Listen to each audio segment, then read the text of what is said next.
حي على الصلاة.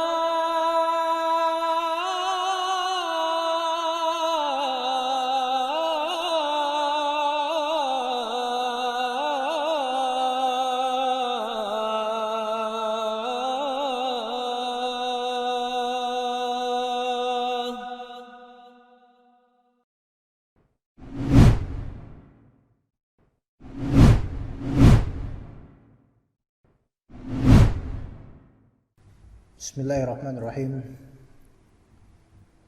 إن الحمد لله نحمده ونستعينه ونستهديه ونعوذ بالله من شرور أنفسنا ومن سيئات أعمالنا. من يهده الله فلا مضل له ومن يضلل فلا هادي له. أشهد أن لا إله إلا الله وأشهد أن محمدا عبده ورسوله لا نبي بعده. أما بعد, Umat sekalian rahimani wa rahimakumullah. Insyaallah kita lanjutkan kajian kita mengenai jual beli dengan cara salam atau disebut juga bai'us salam dari kitab matan Abi Syuja' rahimahullah taala. Sebelumnya kita telah membahas tentang beberapa syarat berkaitan dengan keabsahan akad salam. Dan kita mengulangi kembali bahwasanya kita memiliki mushtari, pembeli, ada penjual, ada barang yang dibeli, dan juga ada harga. Jadi ada 4 rukun dalam salam. Di sini yaitu penjual dan pembeli, kemudian barang dan juga harga. Ya.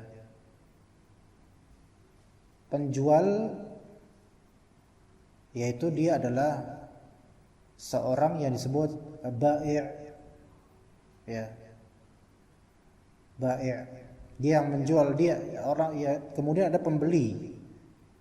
Yang pembeli ini disebut muslim, yaitu melakukan akad salam. Pembeli mushtari yang memesan. Kalau bahasa kita kan bahasa akad salam itu kan dalam bahasa kita jual beli inden.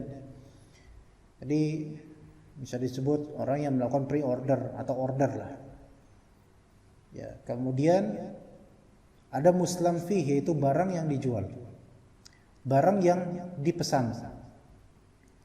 Ya, sebenarnya lafal pesan dalam bahasa kita tuh sangat global ya, karena pesan ini bisa untuk akad salam, pesan ini bisa juga untuk jual beli mutlak, pesan ini bisa juga untuk akad istisna. Misalnya contoh, kita pesan mie ayam, ya, kita pesan mie ayam, maka dibuatlah mie ayam. Maka ini akad istisna, dibuat mie ayam yang tadi belum ada. Al-Qur'an ini pesan, ya, barang yang dipesan itu apa? Dan barang yang dipesan barang yang memang utuh barang, bukan barang yang belum dibuat sama sekali. Karena barang yang belum dibuat itu nanti jatuhnya ke akad istisna. Maka dan itu bukan yang kita bahas di sini, walaupun serupa. Kemudian yang keempat, adanya harga. Harga harus ada, yaitu thaman. Jadi ada muslam fih tadi, yaitu barang yang dipesan, dan ada harga. Maka tidak boleh, enggak terjadi akad salam tidak sah ketika misal Anda mesan sama anak, saya mesan. Anda mesan apa? Kita patokin aja, kita mesan buah mangga, kita mesan buah mangga. Anda mesan buah mangga ke anak. Ya, berapa? Harus ada kuantitinya juga gitu loh. Nanti akan disebutkan ya beberapa hal ini.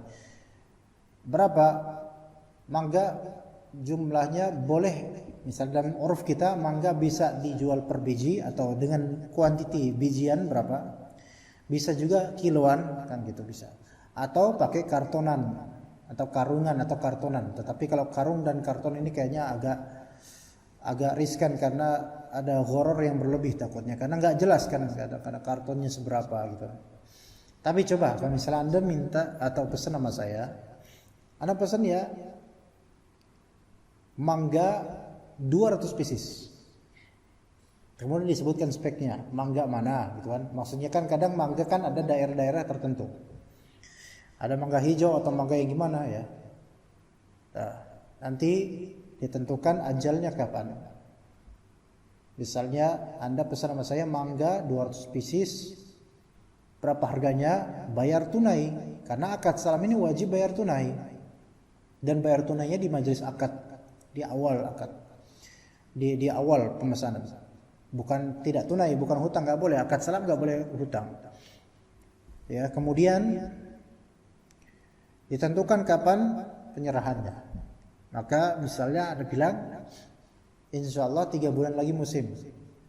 Maka 3 bulan dan tanggal berapa ditentukan. Kemudian tempatnya di mana penyerahannya, entah dengan pengiriman atau kita ketemuan, disitulah barangnya misalnya. Kalau seperti itu gambaran dari akad salam. Harga harus ada dan harus ditunaikan di majelis akad salam pertama itu.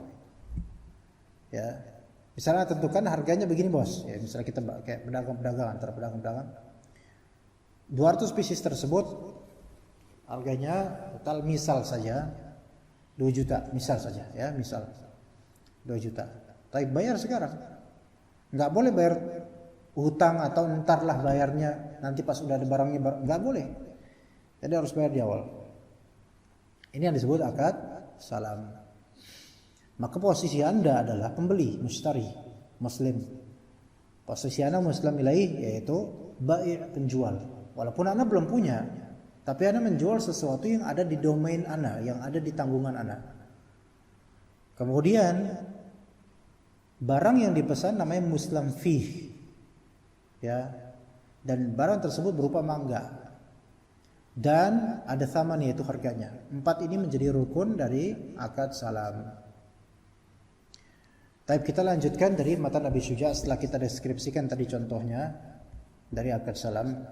Kita mulai dari perkataan Abu Syuja rahimahullah, "Thumma li sihhatil muslimi fihi 8 syara'it." Kemudian keabsahan sahnya muslim fi ada 8 syarat. Syarat sah muslim fi. Nah, di sini yang perlu dikritisi. Ada dalam kitab Fathul Qarib menjelaskan matan Nabi Syuja. Kata Abu Qasim Ibnu Qasim Al-Ghazi rahimahullah, wa fi ba'd an-nusakh thumma li sihhati as-salam. Ya, jadi di sini yang sahih bukan al-muslim fih, yaitu syarat sah akad salam. Karena ini salah ini. Ada 8 syarat. Di sini katakan syaratnya muslim fih, yaitu syarat barang yang dipesan. Enggak, bukan itu. Jadi ini tidak tepat dari segi bahasa Arabnya, dan juga terjemahannya juga tidak tepat yang ada di terjemahan yang di kitab ini. Di terjemahan, barang yang dipesan itu sah jika terpenuhi 8 syarat. Ini salah. Yang dimaksud Abu Syuja adalah akad salam itu sah jika terpenuhi 8 syarat. Jadi ini bukan syarat sah barang, tapi syarat sah akad salam. Akad salam baru bisa sah ketika terpenuhi 8 syarat ini. Ya. Dan ini perbedaan manuskrip ya.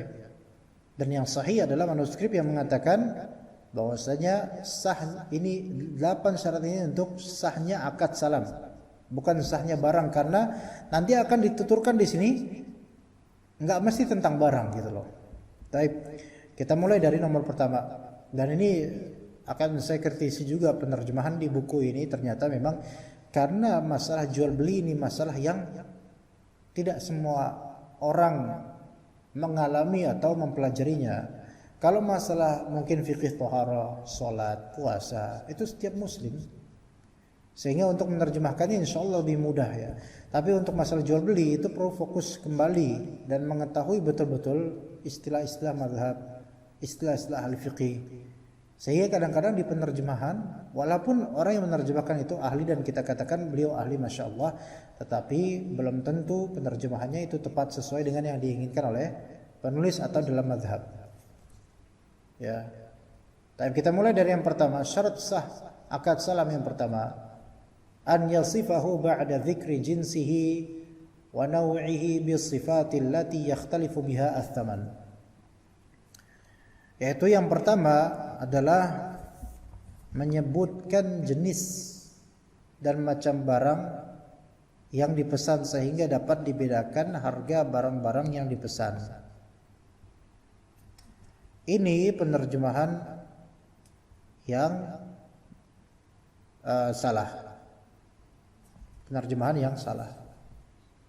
Penerjemahan yang tidak sesuai dengan maksud dari Abu Syuja' rahimahullah.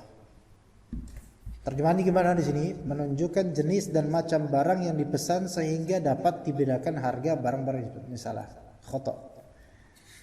Kita ulangi pembacaan dari bahasa Arabnya. An yasifahu ba'da dzikri jinsihi wa naw'ihi bis sifati allati yakhtalifu biha ats-tsaman. Syarat sah salam yang pertama, ya, memberikan deskripsi, ya, menggambarkan deskripsi sifat, memberikan sifat setelah menyebutkan jenis dan macam barang tersebut. Baik, pahami baik-baik di sini. Dan kalau Anda kembali ke terjemahan kepada kitab Fathul Qorib, menyebutkan sifat-sifat barang sesudah menyebutkan jenis dan macamnya, ini lebih tepat. Jadi di kitab ini salah penerjemahannya.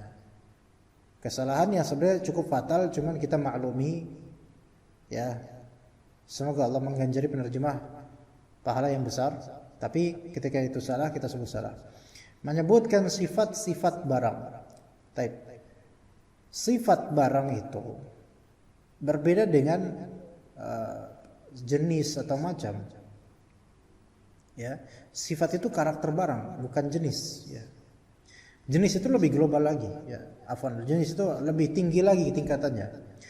Ketika antum bilang, Ustadz, ana mau pesan mangga. Ini jenis, karena jenis buah. Ya, ini jenis. Ya.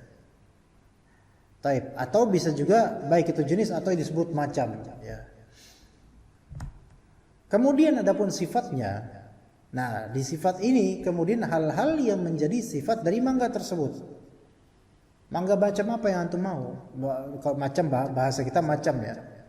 Nah, itu maksudnya sifatnya seperti apa mangganya? Ya, antum ternyata pengen mangga yang lonjong, yang panjang Ustaz, kayak mana panjang dia bentuknya, warna hijau biasanya, dan udah matang. Matang pun sifat ya. Nah, kalau antum bilang, Ustaz, ana mau beli mangga. Taib. Mangga itu banyak ya modelnya ya kan.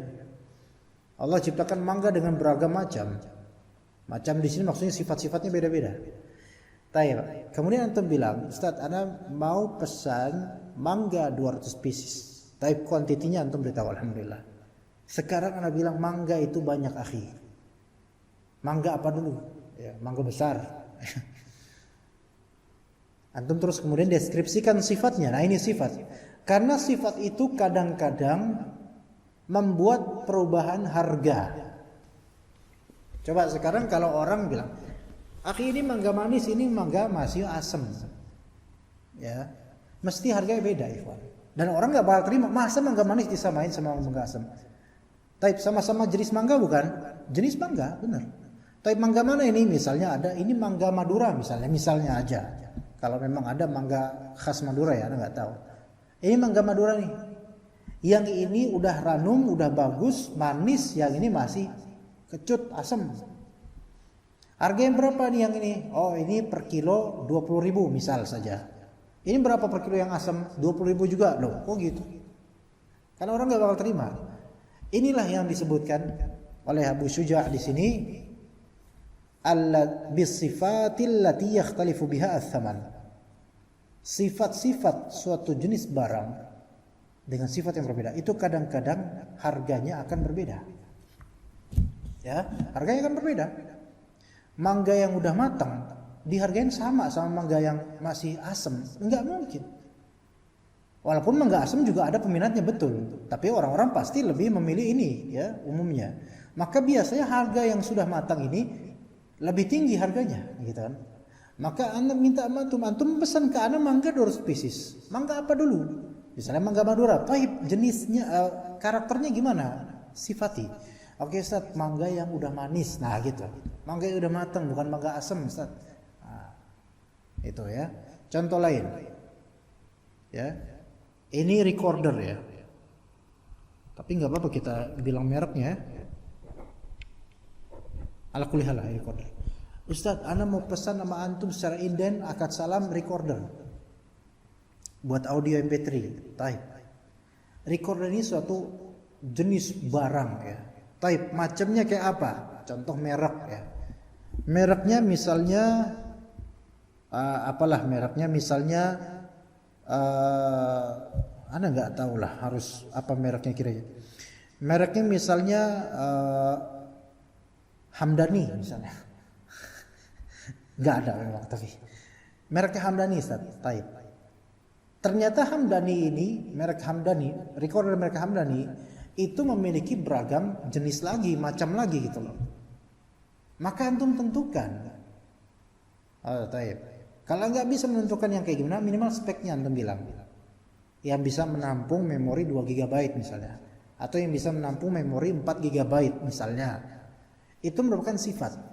Yang mana kalau kadang recorder yang menampung 2 GB itu pasti biasanya harganya berbeda dengan yang menampung 4 GB atau bahkan 16 GB misalnya. Begitu pula dengan handphone. Maka akad salam ketika antum tahu bahwasanya barang-barang ini ada beragam jenisnya dan ada beragam sifat yang sifat-sifat tersebut membuat adanya perbedaan harga, maka harus apa? Harus dituturkan sifat barangnya. Ya, ini akad salam barang yang memang utuh dan ada kemungkinan besar untuk mendapatkannya. Ya, begitu. Adapun kalau antum sifati dengan sifat yang impossible, maka ini nanti akan ada nanti insyaallah larangan hal tersebut. Tapi kita dahulukan. Misalnya Ustaz, misalnya antum pengen berakad salam dengan ana, yaitu antum mesan kambing, bentar lagi kan Idul Adha. Boleh akad salam dengan akad salam dan barang yang akan dicari adalah kambing, boleh. Tapi Ustaz, ana insyaallah nanti mau kurban Idul Adha. Tolong ana pesan dengan antum kambing. Tapi ana nggak punya kambing. Ana orang biasa, tapi ana bisa mencarikan untuk antum kambing. Tapi sekarang kambing itu banyak Ustaz. Banyak Mas. Ya, ibu-ibu sekalian. Kambing yang kayak gimana? Kambing ya, bukan domba ya, tapi kambing. Kambingnya Ustaz, kambing Jawa, dan Jawa yang saya maksud Jawanya Boyolali, dan berasal dari kaki Gunung Merbabu di daerah Cepogo, baru berusia 2,5 tahun, tanduknya masih utuh. Itu nggak masalah nih, masih nggak masalah nih. Kemudian dia usia 2 tahun, 2,5 tahun, 25 hari 5 jam. Ini gimana cara? Ya, Anda balikin duitnya kalau kayak gini, nggak bakal ketemu. Karena ini mendeskripsikan sifat barang yang tidak mungkin terwujud, gitu loh. Ya, atau kambing tersebut Ustaz, usahakan yang jumlah bulunya ada 15.000 helai. Ya, maka anak katakan, antum sadar nggak ngomong kayak gitu kan? Mana mungkin anak hitung? Nggak mungkin. Maka pensifatan seperti ini nggak memungkinkan untuk didapatkan barangnya. Ya, tapi seperti itu ya. Jadi menyebutkan sifat-sifat setelah menyebutkan jenis barang. Barang jenisnya apa? Mangga. Macamnya apa? Mangga ini misalnya. Dari Jambi misalnya. Taib, mau yang manis apa yang asam? Ya manis. Nah, ini sifat, manis asam itu sifat. Jadi akad salam perlu jenis, perlu macam, dan kalau misalnya ada karakter-karakter tambahan yang berbeda-beda harga, harus disebutkan. Ya, jangan diglobalkan. Yang penting mangga deh. Bentar dulu, nggak bisa kayak gitu. Karena kalau yang penting mangga, terserah saya. Gimana mangga bosok mau sampean? Kan nggak mau mangga bosok. Nah, begitu ya. Baik. Begitu juga pakaian misalnya. Ya. Apalagi pakaian dengan beragam jenisnya, ya. Mau dari katun apa? Kan ada tuh, ya, katun ini, katun itu. Type. Yang kedua dari syarat sah akad salam, wa an yadhkura qadrahu bima yanfil jahalata anhu. Menyebutkan kadar barang yang dipesan dengan penjelasan yang dapat menghilangkan ketidaktahuan, yaitu kadar yang membuat kita sebagai penjual bisa mencarikan kadar yang jelas seperti itu. Misalnya mau pesan apa? Kambing, Ustaz. Kambing kan di sini kalian namanya kadar, ikhwan atau umat sekalian. Bisa juga kadar itu dengan takaran kalau memang barangnya barang yang ditakar. Boleh timbangan kalau misalnya barangnya ditimbang. Boleh juga hitungan nominal kalau memang barangnya bisa dihitung nominal. Boleh pakai hasta atau meteran kalau barangnya pakai meteran. Kayak kain kan biasanya, Ustaz, ana beli kain dari bahan viskos, Ustaz. Nah, ini kan jenis ya. Ya, bahan viskos jenis. Kemudian ada deskripsi apa? Mungkin viskos model apa, kan viskos panas, ya. Yang kayak gimana? Apakah yang mengkilap atau yang kayak gimana, atau yang bahannya jatuh, atau yang warnanya gimana? Nah, gitu itu sifat-sifat. Kemudian setelah antum pesan bahan viskos dari anak, antum bilang, anak bilang berapa meter antum pengen? Terus antum bilang, terserah Ustaz dah, nggak bisa nih, nggak sah, terserah anak, ya. Nggak jelas berapa meter, ya, harus ditakar. Jadi harus disebutkan kadarnya dengan penjelasan yang dapat menghilangkan ketidaktahuan anak. Ya, dan itu pun penjelasannya wajar, misalnya 3 meter satu, itu 3 meter. Ya, gitu. Anda pesan kambing satu, berapa kambing? Ya. Terserah Ustaz berapa? Ya kok gimana nggak tahu, terserah anak tentuin harga gimana gitu. Kan nggak bisa. Maka dikasih tahu berapa kambing yang Anda butuhkan. Anda butuh 4 kambing satu, ya alhamdulillah. Berarti ini kadarnya dijelaskan. Jadi ketahuan. Jadi harus ada kadarnya gitu loh. Dan kadar ini bisa dengan takaran kalau memang barangnya ditakar, dengan kiloan kalau memang barangnya dikiloin, atau literan kalau diliterkan. Beras misalnya, biasanya beras kan nggak pakai kilo, dia pakai liter. Ya, antum berangkat salam dengan anak, ya. Ustaz, anak pesan beras misalnya, dan beras ini termasuk barang, bukan dibuat tapi barang dia. Insya Allah anak akan ambil 4 bulan lagi, Ustaz. Diterima 4 bulan lagi. Taib, anak tanya ke antum, beras apa? Akan beras kan jenis, macamnya apa?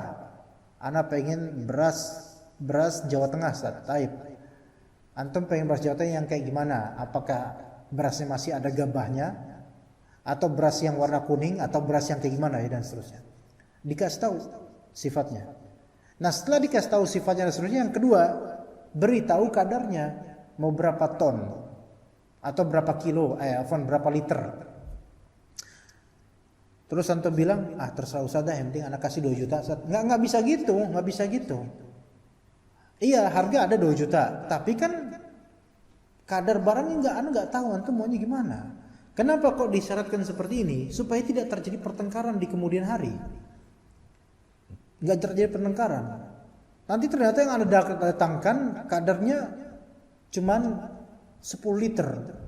Wah, Ustadz gimana? Saya 2 juta bayar dikasih 10 liter. Lah, situ nggak ngasih tahu berapa, gitu kan ya? Jadi harus ditentukan dari awal. Harus maklum dari awal berapa kadarnya. Begitu. Ya. Orang kalau misalnya bukan akad salam, akad istisna dah, nggak bakal diterima kalau nggak ketahuan berapa kadarnya.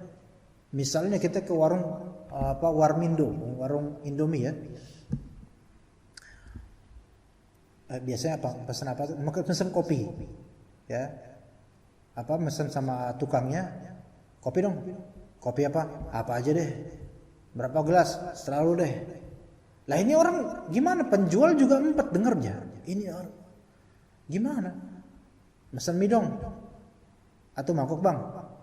Terserah dia mau berapa. Nggak bisa seperti ini. Itu yang akan istisna.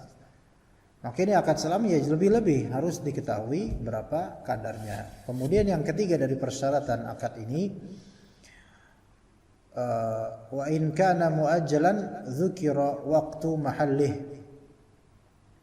Wa in kana muajjalan dzukira waqtu mahallih atau waktu mahallih. Diterjemahkan di sini, jika pembayarannya ditangguhkan atau dihutang, harus disebutkan kapan barang tersebut akan diterima atau diserahkan kepada pemesan. Ini penerjemahan yang salah, betul-betul salah. Bahkan bertentangan dengan fikih mazhab dan seluruh fikih lainnya. Karena para ulama sepakat akad salam tidak boleh pembayarannya ditangguhkan, nggak boleh ngutang dalam akad salam. Ya, nggak boleh ngutang dalam akad salam. Tapi justru di sini apa? Kesalahpahaman dari penerjemah. Semoga Allah limpahkan keberkahan buat beliau. Pembayarannya ditangguhkan. Nggak mungkin pembayaran akad salam ditangguhkan, nggak boleh. Masa pembayaran ditangguhkan dijadikan syaratnya boleh. Lah terus apa maksudnya sini? Maksudnya dalam fikih Syafi'i ada salam hal dan ada salam muajjal. Ya, salam hal sebenarnya kita nggak bahas sekarang. Kita udah pernah bahas di pertemuan sebelumnya, tapi nggak kita bahas. Pembayaran ditangguhkan. Maksudnya di sini bukan pembayaran duit ditangguh, bukan. Tapi penyerahan barang ditangguhkan di beberapa bulan berikutnya. Itu sebagaimana akad salam pada umumnya. Kayak tadi, misalnya ada yang pesan ke anak, mangga, ya bayar sekarang 2 juta, mangga 200 pieces, yang manis. Dikasih tahu tenggat waktunya kapan? Insya Allah 4 bulan lagi. Tapi 4 bulan tanggal sekian, jam sekian kita akan bertemu lagi.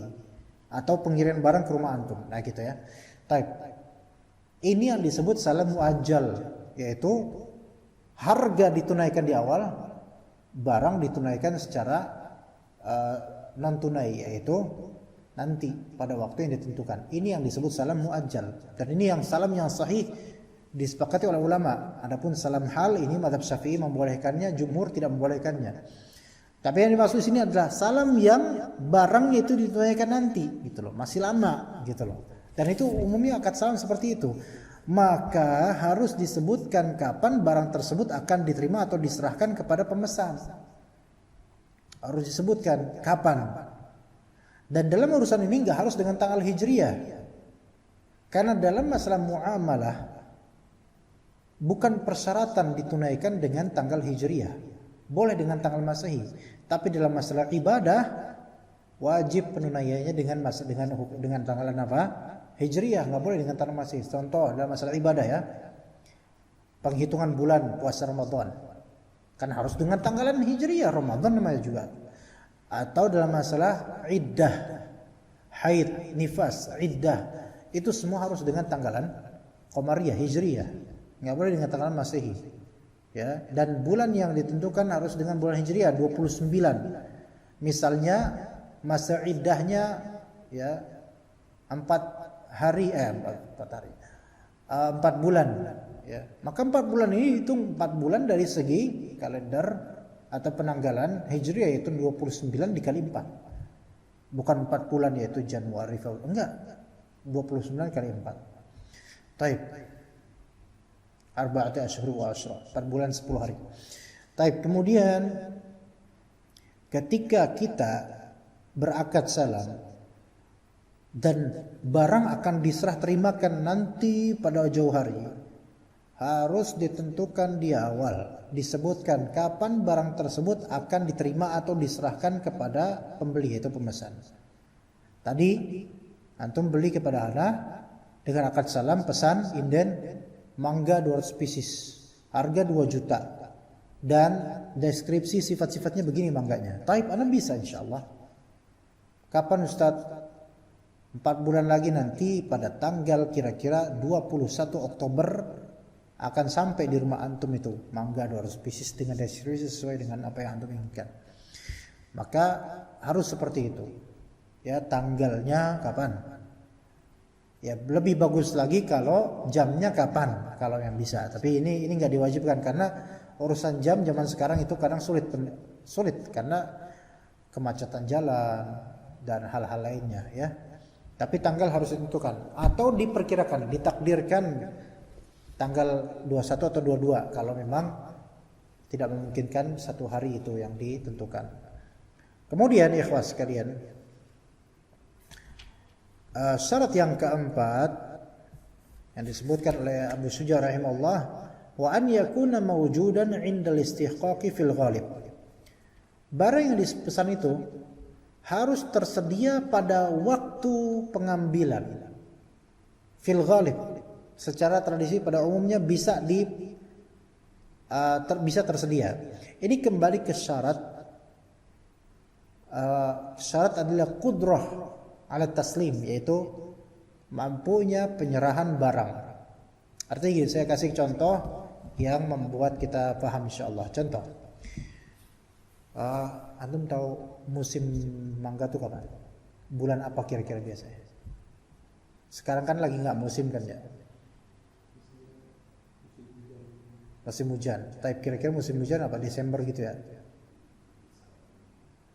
Anggap aja lah ya, anggap aja November, Desember, Januari musim hujan. Ya memang ketika itu hujan banget di sini.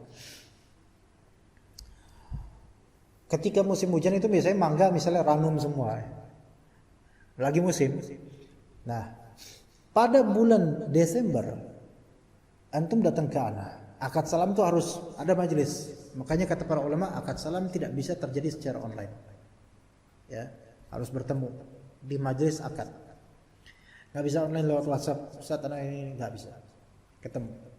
Nah, Ustaz, anak mau pesan mangga 200 pieces. Mangga 200 pieces. Anak pesan harga 2 juta nih dengan deskripsi ini. Insya Allah nanti kita tentukan waktunya pada bulan Juni. Dan bulan Juni itu secara tradisi selalu terjadi, mangga itu sesuatu yang sangat sulit ditemukan, apalagi dengan deskripsi khusus seperti ini. Karena bukan musimnya. Karena mangga-mangga yang pada musimnya entah udah dimakan, udah dijual, udah busuk atau gimana, nggak mungkin bisa bertahan sampai Juli. Kecuali yang di kulkas ya. Nah, taib. Maka dengan takdir seperti ini, akad salam ini, mangga tersebut tidak memungkinkan ada pada hari tersebut atau pada bulan tersebut, nggak mungkin ada. Apalagi dengan deskripsi khusus seperti ini nggak mungkin ada. Di pasaran nggak mungkin ada. Di kebun-kebun belum jadi mangga, mungkin masih pada kecil-kecil. Maka akad ini dikatakan para ulama batil karena akad salam yang ini melanggar syarat sahnya, yaitu tidak memungkinkan untuk diserah terimakan pada waktu pengambilan barang atau penerimaan barang. Begitu, ya.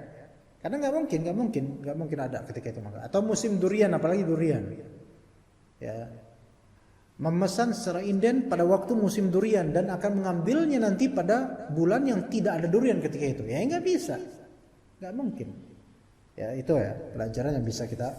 Beda kalau misalnya barang-barang yang bukan musiman, seperti sebagian pakaian, umumnya pakaian tidak pakai musim. Misalnya memesan batik, ya batik apa, mau memesan berapa, ya. Anda memesan mana batik misalnya 20 pieces buat kondangan. Ya, kondangannya kapan akhi? Kondangannya nanti bulan September. Tapi masih 2 bulan lagi kira-kira ya, 2 September. Warna apa? Motif apa? Nah, ini kan warna dan motif ini, bahan jenisnya, ini semua berpengaruh terhadap harga. Maka pesan semua itu dengan spek yang seperti itu. Warnanya, motifnya, bahannya kayak gimana? Apakah bahan semi sutra atau bahan katun murni atau gimana ya. Harga ditetapkan di awal ya 20 pieces ini total kira-kira misal saja 4 juta semuanya. Bayar sekarang, baik bayar. Nanti dan ditentukan tanggal 2 September kita serahkan barang itu ke antum. Dengan deskripsi yang antum inginkan. Kalau batik yang seperti itu insya Allah bisa. Kecuali kalau batiknya muayyan, yaitu disebut gambarnya. Ini gambarnya kayak gini, saat harus persis kayak gini, nggak bisa. Kenapa? Sebagaimana telah kita sebutkan sebelumnya, akad salam nggak bisa barang muayyan yang tidak memungkinkan untuk mendapatkan yang semisalnya pada saat itu. Apalagi 20 pieces, nggak mungkin. Ya nggak bisa. Yang seperti nggak bisa.